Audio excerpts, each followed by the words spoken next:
Dice Hebreos 11:6, sin fe es imposible agradar a Dios, porque es necesario que el que se acerca a Dios crea que Él existe y que sabe recompensar a quienes le buscan.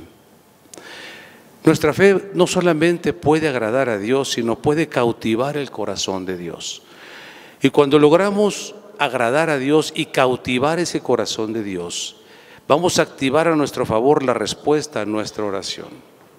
Yo quisiera preguntarles aquí, ¿quién está pasando hoy por alguna prueba en su vida, de salud, de familia, económica, cualquier situación? Yo soy el primero que levanta la mano, y si alguien no levanta la mano no le creo.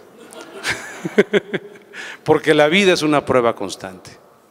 La vida es una vida de retos, una vida de imprevistos, pero la fe nos ayuda a creer y a confiar que esos retos y esos imprevistos que enfrentamos cada día podemos pasarlos de una forma distinta, tomados de la mano de Dios. Y esa es la esperanza que yo tengo el día de hoy. Dios es la perfecta respuesta para lo que estemos enfrentando cada día. En Hebreos 11:1 hemos leído y escuchado muchas veces: ahora bien, tener fe es estar seguro de lo que se espera y estar convencido de lo que no se ve. Y muchas veces no sabemos los versos de memoria, pero ¿hasta dónde realmente hemos profundizado para que esos versos que hemos leído en la Biblia o que hemos escuchado se conviertan en una palabra viva dentro de nosotros y activen dentro de nosotros esa fe grande, esa fe poderosa, esa fe que no duda, esa fe que no tiembla, esa fe que no tiene temor, esa fe que no nos mueve para ningún lado? ¿Hasta dónde realmente esa palabra cobra vida? Estar seguro de lo que se espera. Todos tenemos esperanza de muchas cosas en la vida. A veces perdemos la esperanza inclusive. Yo les aseguro que muchos de nosotros hemos tenido sueños, a veces desde jóvenes, a veces adultos, a veces desde niños hemos tenido sueños, y como esos sueños no se van realizando en el tiempo que esperábamos, vamos dejándolos dormidos, vamos dejándolos atrás, y algunas veces hasta nos olvidamos que existían. Hemos hecho planes para nuestra vida, no salen las cosas como las planeamos y nos olvidamos de ellas y las dejamos atrás. Y sin darnos cuenta vamos perdiendo la fe de que Dios podía activar a nuestro favor ese sueño, ese plan que teníamos. Y yo les quiero preguntar algo el día de hoy. ¿Tienes confianza en Dios? Porque no es lo mismo creer en Dios que confiar en Él. Muchas veces pensamos que la fe es simplemente creer, pero la fe también es confiar. Y la fe, el creer en Dios, se complementa con el confiar en Él. ¿Tengo confianza en que Dios desea lo mejor para mí? Yo estoy seguro que Dios desea lo mejor para cada uno de nosotros que estamos el día de hoy aquí. No tengo ninguna duda, porque los planes de Dios son mucho mejores que los nuestros. Sus pensamientos y sus caminos son más altos que los nuestros, dice la palabra. Tengo la confianza en Dios que si su respuesta tarda. Estas preguntas que les voy a hacer es importante que yo se las haga, porque forman parte de la plática de hoy, una parte fundamental estas preguntas. Tengo la confianza en Dios que si su respuesta tarda, desde mi punto de vista, Dios me ha escuchado. Porque cuando la respuesta no llega en forma inmediata o en un tiempo que nos parece ser el razonable, pensamos que Dios no escuchó nuestra oración. Muchas veces, y entonces se viene a debilitar la fe en ese momento, porque la respuesta no llegó en el momento que yo le esperaba. Tengo la suficiente confianza en Dios que si su respuesta es diferente a lo que yo deseaba, esa respuesta de Dios va a ser lo mejor para mi vida. Porque a veces Dios va a responder de una forma distinta a como yo esperaba que Él me respondiera. A veces queremos que Dios se adapte a mis necesidades y no yo me adapte a sus planes. Y es ahí donde empezamos a confundir la fe y empezamos a confundir el que la respuesta de Dios llegue en la forma correcta. Jesús oró en el huerto de Getsemaní y le dijo al Padre: si es posible, pase de mí esta copa. Él sabía que lo que venía, lo que iba a enfrentar, era algo que iba a ir mucho más allá de cualquier ser humano. No nos olvidemos que Jesucristo era Dios, pero era una persona, era un ser humano también. Sabía que lo que iba a enfrentar era imposible prácticamente para cualquier persona, más conociendo lo que le iba a pasar, de enfrentarlo. Por eso dice, sí es posible, pero dice, pero no se haga mi voluntad sino la tuya. ¿Hasta dónde estamos dispuestos a dejar que Dios haga su voluntad en nuestra vida si su voluntad es diferente a lo que yo deseo? Fue tan grande el amor de Dios por ti y por mí, que Jesús pagó por nuestros pecados en la cruz del Calvario. Ese es el amor que nunca vamos a poder entender y que nunca vamos a poder pagarle a Dios el sacrificio tan grande que Él hizo y el amor de Jesucristo por nosotros. Dios puede restaurar y traer respuesta a tu oración de aquello que tanto te preocupa. Mi confianza en Dios es más fuerte porque no está en mis manos resolverlo. Hay algunas veces que enfrentas situaciones en la vida que no está en tus manos resolverlo. Y el problema de muchas veces en la vida es que ponemos nuestra confianza en personas, en circunstancias, en situaciones, en empresas, en instituciones, para encontrar la respuesta. Siempre que enfrentamos una dificultad, lo primero que pensamos, ¿a quién puedo acudir? ¿Quién me puede ayudar a resolver esta situación de la que estoy pasando?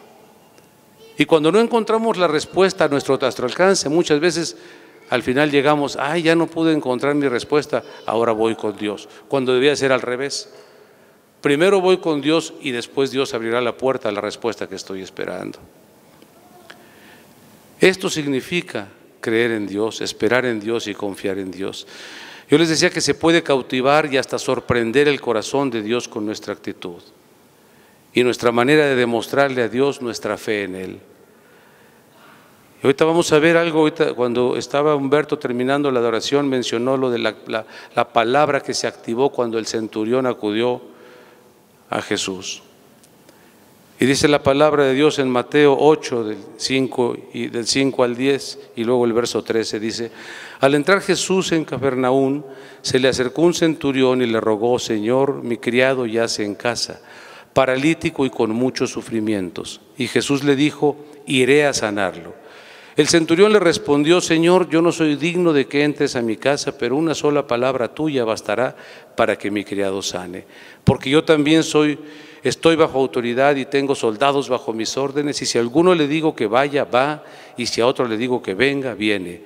Y si le digo a mi siervo, haz esto, lo hace. Al oír esto, Jesús se quedó admirado y dijo a los que le seguían: de cierto les digo que ni aún en Israel he hallado tanta fe.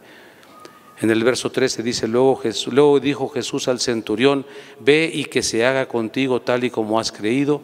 Y en ese mismo momento el criado del centurión quedó sano.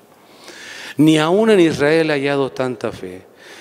¿Te gustaría que dijera: ni aún en todo México he hallado tanta fe? ¿Te gustaría que Dios dijera: esto que tú me estás pidiendo y en la forma en que me lo estás pidiendo, no me lo había pedido nadie así? No he hallado una fe como la tuya, por tanto la respuesta que estás esperando la vas a recibir. ¿Te gustaría que eso sucediera? La Biblia dice que Jesucristo es el mismo ayer, hoy y por siempre. Y lo mismo que hizo con el centurión lo puede hacer contigo. Ayer, hoy y mañana. ¿Qué fue lo que sorprendió a nuestro Señor Jesucristo con la fe de este centurión? Lo vamos a ver un poquito más adelante, pero quiero antes comentar algunos otros ejemplos que existen en la Biblia donde nuestro Señor Jesucristo fue sorprendido por una gran fe. Literalmente sorprendido, esa es la palabra. Nuestra fe puede sorprender a Dios. Nosotros sabemos que Dios todo lo sabe, pero podemos ver por las reacciones, por los comentarios de Jesús, que hubo momentos en que lo sorprendió la fe de una persona. Dice la palabra de Dios en Mateo 15, del 21 al 28. Cuando Jesús salió de allí, se fue a la región de Tiro y de Sidón. De pronto salió una mujer cananea de aquella región y a gritos le decía: Señor, hijo de David, ten misericordia de mí. A mi hija la atormenta un demonio. Pero Jesús no le dijo una sola palabra. Entonces sus discípulos se acercaron a él y le rogaron: despídela, pues viene gritando detrás de nosotros. Y él respondió: yo no fui enviado sino a las ovejas perdidas de la casa de Israel. Entonces ella vino y se postró ante él, le dijo: Señor, ayúdame. Y él le dijo: no está bien tomar el pan de los hijos y echarlo a los perritos. Qué fuerte palabra, le contestó Jesús.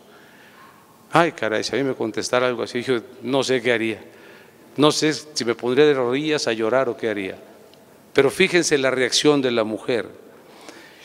Y le dice: cierto, Señor, pero aún los perritos comen de las migajas que caen de la mesa de sus amos. Entonces Jesús le dijo: ah, mujer, tienes mucha fe. En la Reina Valera 60 dice: oh, mujer, grande es tu fe. Esa expresión me hace ver que sorprendió a Jesucristo la fe de esta mujer y la actitud de esta mujer. La fe iba acompañada de una actitud diferente al resto de las personas. Él no pensaba, ni siquiera le había hecho caso cuando le habló. No tenía la intención de hacerle el milagro para su hija. Pero la fe de esta mujer, el humillarse de esta mujer delante de él, porque dice que se postró, y la forma en cómo le respondió, dice: ah, mujer, tienes mucha fe, que se haga contigo tal y como quieres. Y desde ese mismo instante su hija quedó sana. ¿Se dan cuenta? Cómo nuestra fe y nuestra actitud para presentar nuestra fe delante de Dios puede activar aquella respuesta al milagro que estamos esperando.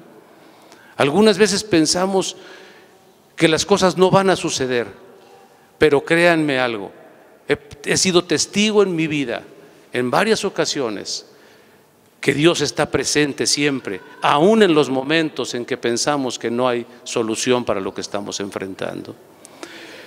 Jesús fue sorprendido por la fe de esta mujer, y yo vuelvo a preguntarte el día de hoy: ¿te gustaría sorprender a Dios con tu fe? A mí me gustaría mucho que hoy pudiéramos cada uno de nosotros sorprender a Dios con nuestra fe. Jesús les dijo en Marcos 9:23, dice la palabra de Dios lo siguiente. En Marcos 9:23 dice: Jesús les dijo: si puedes creer, al que cree, todo le es posible. ¿Lo pueden leer conmigo, por favor? Si puedes creer, al que cree, todo le es posible. ¿Y qué es todo? No hay limitaciones. Dios no es un Dios de limitaciones. Nosotros ponemos las limitaciones, Él no las pone. Nosotros limitamos muchas veces el que se active la respuesta de Dios en favor nuestro, con nuestra actitud, con nuestra falta de fe, con nuestra duda, con nuestro temor, con nuestra desconfianza. Hacemos que se desactive la respuesta de Dios. Mi oración para este día es que cuando salgamos de aquí, tu fe en Dios sea más grande, no solo para creer en Él, sino también para confiar en Él. Como este ejemplo, existen muchos más en la palabra de Dios, pero hoy quiero analizar junto con ustedes el ejemplo del centurión. Ese ejemplo es un ejemplo en el que Dios ha hablado muchísimo a mi corazón, de por qué Dios pudo expresar en esta palabra: no he hallado una fe como la de este hombre. Recordemos que él ni siquiera pertenecía al pueblo de Israel, era romano, no era un hombre de fe, no era un hombre creyente en Dios, o sea, no tenía nada que ver. Y como un hombre que ni siquiera conocía a Dios y que no sabía de Dios podía sorprender de tal manera a Jesucristo para que dijera: en todo Israel no ha hallado una fe como la de este hombre. El primer punto que yo veo en este pasaje, que era un hombre con una autoridad especial entre los romanos, y Roma gobernaba en ese tiempo, en ese lugar. Un centurión era el equivalente más o menos a un general en el ejército. No soy un experto en la milicia, pero quiero imaginarme que era alguien con mucha autoridad militar en ese tiempo, un centurión. Entonces no estamos hablando de cualquier persona, estamos hablando de un hombre que tenía mucha autoridad y que pertenecía a un gobierno que gobernaba sobre el pueblo al cual pertenecía Jesús. El segundo punto que yo veo en este pasaje de él es que este hombre de autoridad tuvo compasión de su siervo, de su empleado. Fue un hombre que tuvo compasión, siendo él la autoridad. Yo siempre me encanta imaginarme los pasajes que veo en la Biblia. Yo no sé si este hombre llegó a su casa cansado, se sentó, vio al hombre postrado, a su siervo, con un dolor enorme, y yo quiero pensar que este hombre a lo mejor ya se había quitado su uniforme, se lo volvió a poner y dijo: yo he oído hablar por ahí de un Jesús de Nazaret que dicen que hace muchos milagros y lo voy a ir a buscar. se puso su traje de centurión, y estoy seguro de eso porque por eso lo identificaron como el centurión, porque venía vestido con su uniforme el hombre. Todo el mundo sabía que era un hombre de autoridad y que pertenecía al ejército romano. A él no le importó lo que la gente pensara de él. Y yo te pregunto el día de hoy, y esta pregunta no es con afán de hacerte sentir incómodo ni molestarte: ¿hasta dónde te preocupa que los que no saben de tu fe lo sepan? ¿Hasta dónde a veces nos apena que sepan, porque no nos vayan a llamar fanáticos o no nos vayan a llamar locos? Yo sí estoy loco, la verdad, bien loco, pero por Jesús. Y a mí no me importa cómo me llamen, a mí no me importa lo que me digan, porque no vine a este mundo a agradar a la gente que me rodea, yo vine a este mundo a agradar a Dios, porque la palabra de Dios dice que si yo le agrado a Él, agrado al mundo. Pero ¿hasta dónde? Este hombre no le importó, era un hombre de mucha autoridad y no le importó lo que pensaran de él. A él no le importó lo que la gente dijera de él. A veces nos importa lo que digan de nosotros, ¿no es cierto? A veces parecemos cristianos de la secreta. No todos, pero yo algunos a veces sí parecemos de la secreta. Él se humilló ante Jesús delante de toda la gente, porque dice que postrado le rogó. O sea, siendo un hombre vestido con su uniforme, con una autoridad superior a todos los que, porque normalmente los que rodeaban a Jesús, la gran mayoría muchas veces eran israelitas. ¿Y cómo no le importó a este hombre con toda su autoridad llegar y suplicarle delante de toda la gente? Yo me pregunto a mí mismo cuando leo este pasaje, ¿yo sería capaz de humillarme delante de Dios, delante de gente que ni conozco?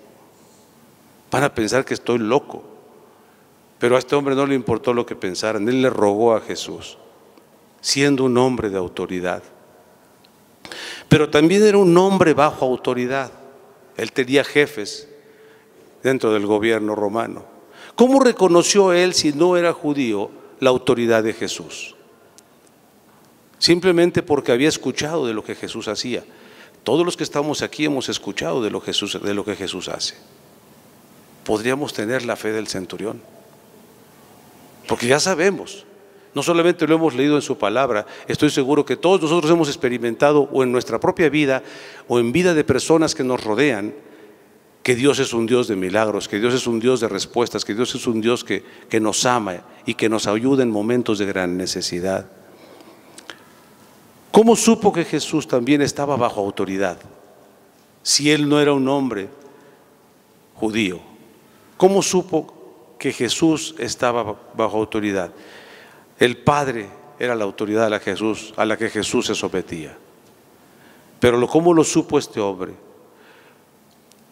¿Cómo supo este centurión que el poder de la palabra de Jesús, el poder de la palabra con el cual fueron creados los cielos y la tierra, cómo supo este centurión romano que con que Jesús activara la palabra, el criado de él sería sanado? ¿Cómo supo todas esas cosas este hombre si no era un hombre de fe? Y nosotros somos personas de fe y sabemos que el poder de la palabra puede activar cualquier cosa a favor nuestro. Reconoció delante de Jesús, es otra de las características que yo veo en este pasaje. Reconoció delante de Jesucristo y delante de toda la gente que estaba alrededor que era un pecador. Porque le dijo: no, Señor, no vengas a mi casa, porque yo no soy digno de ti, ni mi casa es digna de ti. En pocas palabras le estaba diciendo: no soy un hombre limpio como para que entres a mi casa. Y nosotros muchas veces nos acercamos, tenemos la confianza a través de Jesús de llegar al Padre en oración con toda la confianza. No importa cómo vengamos, no importa qué actitud hayamos tenido, qué pensamientos, qué palabras, qué hechos, lo que sea, tenemos la confianza de acercarnos gracias a Jesucristo. Pero este hombre lo primero que le dijo: no, Señor. Y yo veo en este pasaje 4 puntos muy importantes que me llaman mucho la atención. La primera parte de la actitud de él fue la compasión. Él ni siquiera fue a pedir algo para él, fue a pedir algo para alguien más, para alguien que estaba bajo sus órdenes, bajo su manto. Era un empleado de él. El segundo punto es que siendo un hombre con gran autoridad se humilló delante de Jesús. El tercer punto es que reconoció su pecado, reconoció que él era un pecador delante de Dios.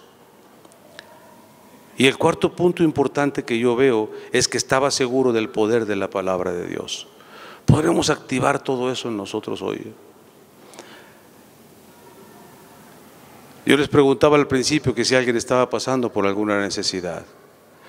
Y yo les quiero decir algo, lo dice la Biblia. Nuestra fe va a ser probada. No nos quepa ninguna duda que nuestra fe va a ser probada. ¿Cómo es posible si Dios me ama tanto que pruebe mi fe? Tal vez tu prueba no es solo una sanidad, tal vez es con tu pareja, tal vez es con un hijo, tal vez es económica, tal vez con un familiar, con un amigo, pero las pruebas se presentan todos los días de diferentes maneras. Pero miren lo que dice el libro de Santiago en el capítulo 1 de los versos 2 al 4. Dice: hermanos míos, considérense muy dichosos cuando estén pasando por diversas pruebas. Bien saben que cuando su fe es puesta a prueba, produce paciencia. Pero procuren que la paciencia complete su obra para que sean perfectos y cabales sin que les falte nada. Yo cuando leo esto digo, muy dichoso cuando esté en una prueba. Cuesta trabajo experimentar esta palabra, pero si Dios lo dice, es verdad. Si Dios me dice, considérate muy dichoso porque estés pasando por esta prueba, y le voy a decir, no, ¿yo por qué tengo que estar? Lo primero que preguntamos es, ¿por qué a mí? ¿Por qué yo? Hágase la voluntad, Señor, pero en las mulas de mi vecino, decía el otro, ¿no? Pero no en las mías, ¿no? Es lo primero que pensamos nosotros. Es difícil entender y comprender esta palabra. ¿Podemos creer realmente que todo es posible para Dios? Leíamos que eso es parte de la fe, que para Dios no hay imposibles. En Lucas 1 lo dice, no hay nada imposible para Dios, absolutamente, y nada, vuelvo a decirles, es nada, todo es posible para Él. Hace tiempo algunos de los que están aquí tuvieron la oportunidad de escuchar un testimonio. Hace 12 años, no más, 14 años yo fui sanado de lupus. No crean que siempre estuve pelón, antes tenía yo mucho pelo. Andrea estaba acordando el día de hoy, estábamos desayunando en la mañana temprano. Me dice, oye Sergio, tú tenías mucho pelo y era negro tu pelo. Le dije, sí, yo también me acuerdo que tenía pelo, le digo. ¿Y no te gustaba tu pelo? Claro que me gustaba, le dije, pero se me cayó. Le dije, pero hoy soy pelón y también me caigo bien, le digo. Entonces, en esa prueba yo perdí el cabello. Estas son las pruebas que me quedó de rastros del lupus. La ciencia dice que el lupus es una enfermedad incurable. Eso dice la ciencia, que se puede controlar, y fue lo que me dijeron, con medicamento, mientras no llegara el bala a los riñones, porque ahí ya no había nada que hacer. El me estaba avanzando rápido, etcétera. Alguna vez les di el testimonio. Finalmente Dios hizo el milagro, me sanó del lupus. Después me decían los doctores, ¿quieres que te implantemos pelo? Les dije, no, porque si me implantas pelo se me va a olvidar. Y así todas las mañanas que me rasuro, donde todavía me sale un poco, me acuerdo que Dios hizo el milagro. Hace 14 años. Nunca tomé un medicamento en contra del lupus. Y aquí estoy con ustedes todavía. Hoy estoy pasando por una prueba con diagnóstico de cáncer, algunos de ustedes lo saben. En julio 25 del año pasado, me fui a hacer un chequeo médico con mi esposa, muy contentos, muy felices.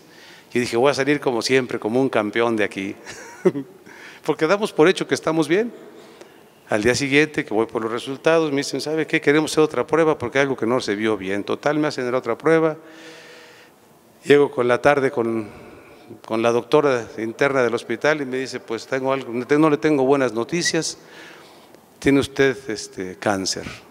Le dije, ¿y qué tan avanzado está? Me dijo, pues es metástasis. Le dije, ¿eso qué significa? ¿En qué etapa estoy? Me dijo, en la 4. ¿Y cuántas etapas son? Pues 4. Le dije, no, pues qué buena noticia. Gózate, negro, cuando estés en las pruebas, decía yo.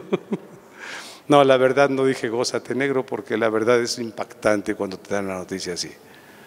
Es muy impactante. Nomás tomé de la mano a mi esposa, estábamos juntos, la volteé a ver y dije, gulp. ¿qué hacemos ahora? Y le dije, ¿qué se puede hacer? Bueno, pues hay tratamientos, quimioterapia.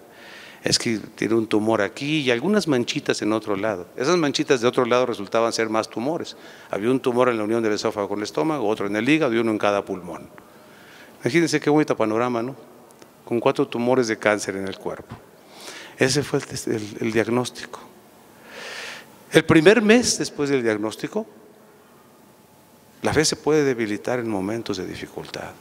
El primer mes dejé literalmente de planear en mi vida, se lo dije a mi esposa. Ya no estoy haciendo planes a futuro. Después, Humberto, hiciste el favor de visitarnos en el mes de agosto, antes de irme al hospital. Me fuiste a visitarnos en Houston. Gracias por las oraciones de ustedes y por el apoyo que nos han dado en todos aspectos. Y Humberto me dijo, no, Sergio, vamos a pelear esta batalla, vamos a pelearla en oración, no te vas a rendir. Me dijo, tú vas a creer y vas a confiar. Le doy gracias a Dios por tu vida, Humberto, por la vida de ustedes. Oramos juntos, me ayudó a fortalecer mi fe. Por eso es bueno a veces fortalecernos unos a otros en los momentos de dificultad. Yo, siendo un hombre que me considero de fe, siendo un hombre que comparto la palabra de Dios, en momentos de seria dificultad puede debilitarse la fe también, porque tenemos una parte humana muy natural en nosotros. Nos fuimos al hospital en el mes de agosto para internarme por 3 semanas con tratamientos, etcétera.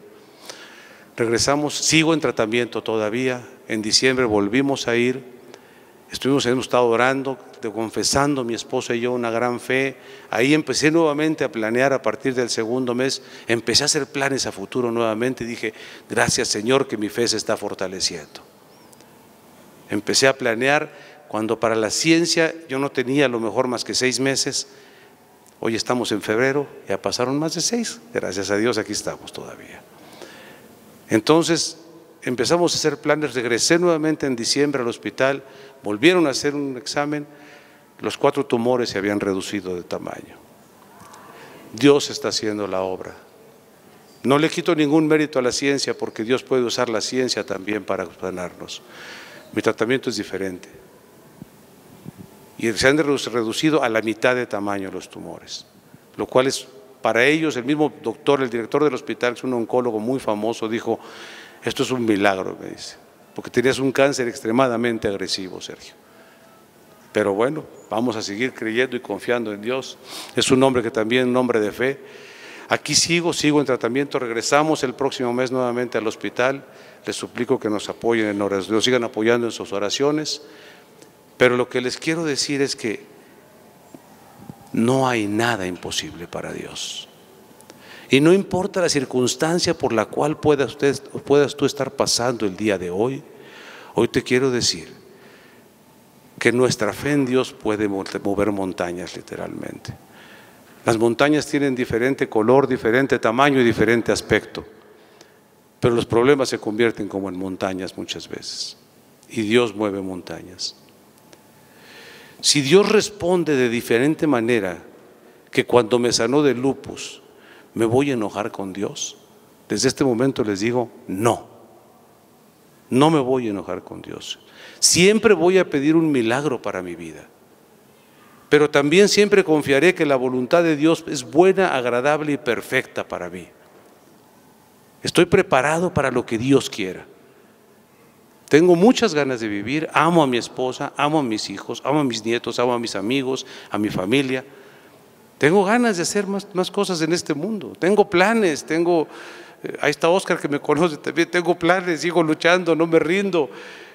Vamos a echarle muchas ganas todavía. Pero ¿voy a cambiar mi manera de pensar hacia Dios o mi perspectiva hacia Dios si Él responde de una manera diferente? Definitivamente no. Porque si realmente confío en Él, yo sé que Él quiere lo mejor para mí. Y si lo mejor para mí es quedarme aquí, gracias Padre. Pero si lo mejor que lo que quiere Él, si Él cree que lo mejor para mí es irme con Él, gracias Padre. Cualquiera que sea su voluntad va a ser perfecta. Yo le creo a Dios y confío en Dios absolutamente, sin importar cuál sea su respuesta. Siempre viviré seguro que Dios me ama tanto como te ama a ti. para saber que todas las cosas obran para bien para los que amamos a Dios. Todas. Hoy veníamos compartiendo con Humberto y Ariel y mi esposa y yo una situación por la que pasamos hace tiempo, familiar, muy difícil. Tuvimos que tomar mi esposa y yo una situación muy difícil. No voy a profundizar porque sería muy largo. Algo que pensábamos que iba a terminar muy mal. Y Dios lo tornó en algo para bien y para bendición de nosotros y de la familia. Siempre que creamos y confiamos en Dios y nos plantemos en su palabra y hagamos todas las cosas conforme a lo que está escrito en este libro, nos va a ir bien. No importa si es diferente a lo que pensamos. Todas las cosas obran para bien para los que amamos a Dios y conforme a su propósito fuimos llamados. Es lo que dice su palabra y yo le creo.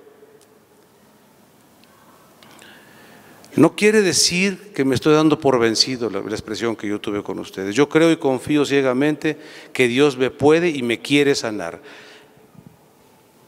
Yo lo vi muchas veces en los evangelios, podemos leer que es todo enfermo cuanto le llevaban, a todos lo sanaba. Jesús nunca dijo, llévenselo, que se vaya, no quiero sanar a este. Nunca dijo eso, y eso tú me lo recordaste, Humberto, cuando fuiste a la casa. Él siempre, el deseo de Él es sanarnos. El cómo y el cuándo lo hará le corresponde a Dios, no me corresponde a mí. Yo voy a obedecerlo a Él y si me ponen medios a mi alcance de la ciencia, los voy a seguir. Y es lo mismo entre cualquier circunstancia que podamos estar viviendo. Hay muchísimos ejemplos de la palabra de Dios en los cuales podemos darnos cuenta de que Dios es un Dios de milagros. Dios abrió el mar para que pasara el pueblo de Israel. Dios retiró los muros de Jericó. Es el mismo Dios que seguimos confiando el día de hoy. Dios es un Dios de poder, es un Dios de milagros. Dios no ha cambiado. Dios es el mismo hoy y siempre. Y tú le interesas a Dios en lo personal, no solamente como grupo. Eres importante para Dios, muy importante, mucho más importante de lo que tú piensas. Te ama mucho más de lo que tú has podido percibir. Se interesa mucho más en tu bienestar de lo que tú te has podido dar cuenta hasta el día de hoy. Estoy seguro de eso. ¿Tienes alguna necesidad el día de hoy? Yo vuelvo a preguntar. En todos los evangelios podemos ver que Jesús decía, tu fe te ha sanado, tu fe te ha salvado. Siempre que hacía un milagro decía, tu fe. Aun cuando bajaron al hombre por la camilla, por el techo, decía, por la fe de ellos. Pero siempre mencionaba la importancia de la fe para activar el milagro a favor de alguien. Siempre era importante la fe. La mujer del flujo de sangre. Si tan solo tocar el borde de su manto, yo sé que seré sana. Se arrastró, seguramente la pisaron, la golpearon para llegar, porque hablaba del borde del manto estaba casi en el piso, pero lo tocó y al instante quedó sana. Eso es la fe. ¿Quién me tocó?, dijo el Señor. Pues ¿cómo que quién te tocó si estás rodeado de una multitud, Señor? Sí, dice, pero salió poder de mí. O sea, la fe de la mujer automáticamente activó el poder de Jesús a su favor. Jesús ni siquiera había orado por ella. Quiero que se lleven esta palabra en su corazón.